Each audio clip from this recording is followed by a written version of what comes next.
Well, first, for the whole week, I just appreciated our players' business-like mentality that we had some business to take care of at home, and they were really focused all week on getting back on the winning track. And so just appreciated the maturity and just the seriousness of taking care of business at home this week. Um, you had the posts play really, really well on Saturday. Um, how does your offense change when you're able to score inside? Yeah, great question. We want to be very offensive minded, and we want to have scoring threats in all five positions on the court. And if one position is kind of taken out of rhythm, or there's a lot of defensive attention on a certain position, it really makes the defense vulnerable to getting beat by another position. And so, the more our post players can score, the more that we'll be open for 3-point shots. To be quite honest, if we're scoring in the paint, it draws a lot of attention to the paint, so it opens up the threes. If we start hitting threes, it opens up our opportunities to either drive to the paint or feed the post players. And so all five players on the floor have to understand that the offense will eventually come to them at some point if we're executing well and reading the defense. This week may be like your longest road trip ever. The two games so far apart. How do you try to prepare for this week? Yeah, we take everything one day at a time, and I'm excited about this week. It's our first Wednesday Saturday WAC adventure, and we needed to have the extra day to go from Chicago State down to play UT RGV. So we don't know a lot about Chicago State. It's our first time to play them, and I think they are going to present some challenges for us. Just their just in-your-face defense, high tempo that they want to play, and so we're just going to take it one day at a time. We're going to really value the practice opportunities that we have, and this team has flown quite a bit this year, I feel like, and they have responded well to that. So we're looking forward to another WAC adventure this week.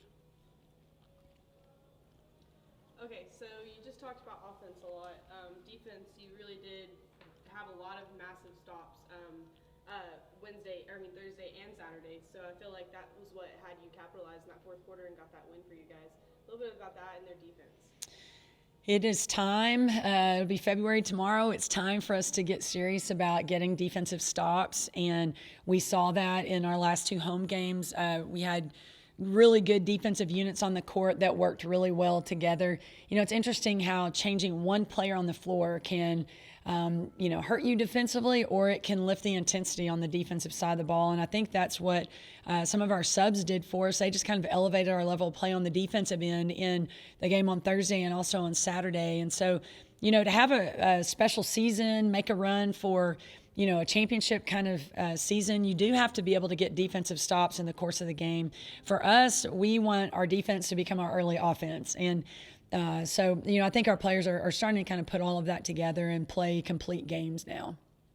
And you said that, on the post side of things, Sarah was getting fed the ball a lot on Saturday and Thursday. And you're also scoring really well from beyond the arc. What do you think is going to work against Chicago State on Wednesday and then against UTRGV later on Saturday? Yeah, we really do try to get the ball in the paint, whether we drive it there or we feed our post players. And between Sarah, Emma, and Jamie, I think they missed maybe 6 shots the whole night. And we were able to get the ball to them a lot in the paint. And so they are really good scoring threats for us, and we need them to continue working on that in practice, putting up extra shots when we are in town, and just being really confident and shot ready when the ball hits their hands.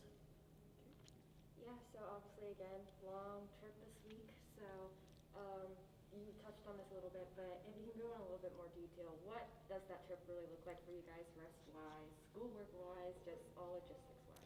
Well, when we're gone on a long trip like that, we don't do any schoolwork. So, no, I'm just kidding. We actually have 2 study halls scheduled this week. Have kind of some long mornings. So we'll have study hall. Our players also have the opportunity to Zoom into I think it's about 60 to 65% of our classes are allowing our students to Zoom in, and they want to do it.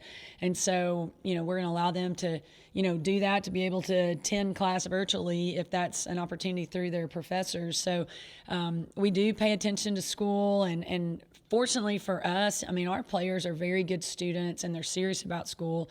So it's not like, pulling teeth to get them to sit down and do a study hall. They're asking what time is study hall. But it does present some problems because they're not in class. Some of the classes don't have notes on Canvas or anything like that. So they're like calling friends, like, please take notes and then, email them to me. And so they're doing what they can to stay on top of schoolwork while we're gone. But we do have the opportunity. We work out at home today, and then we'll have a chance to work out, have full practice on Tuesday before our game on Wednesday at Chicago State. We leave at 5 o'clock in the morning on Thursday to fly down to McAllen, Texas. It will literally take all day to get down there. And then we'll have a practice there at a high school, actually. And then on Friday, we'll practice at UTRGV and play on Saturday.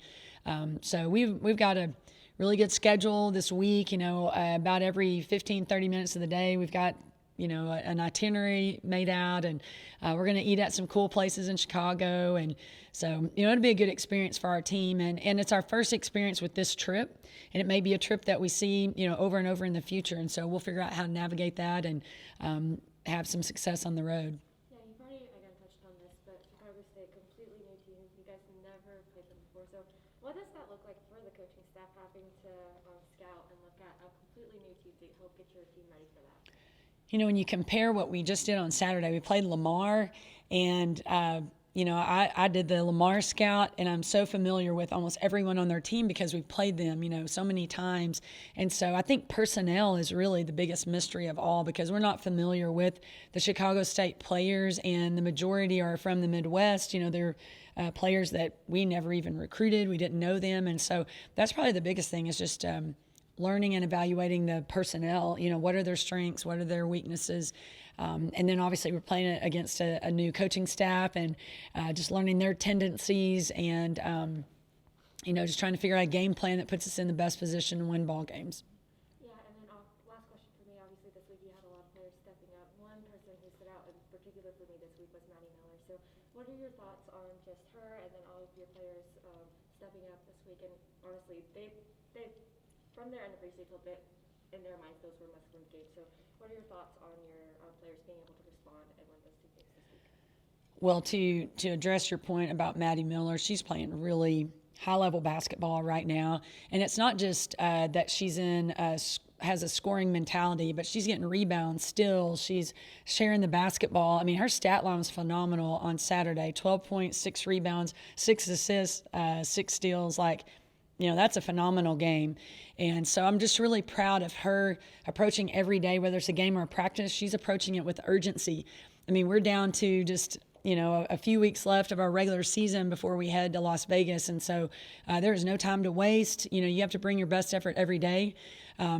I heard a lot about Tom Brady yesterday on TV, and someone said, how does he show up in the clutch every game?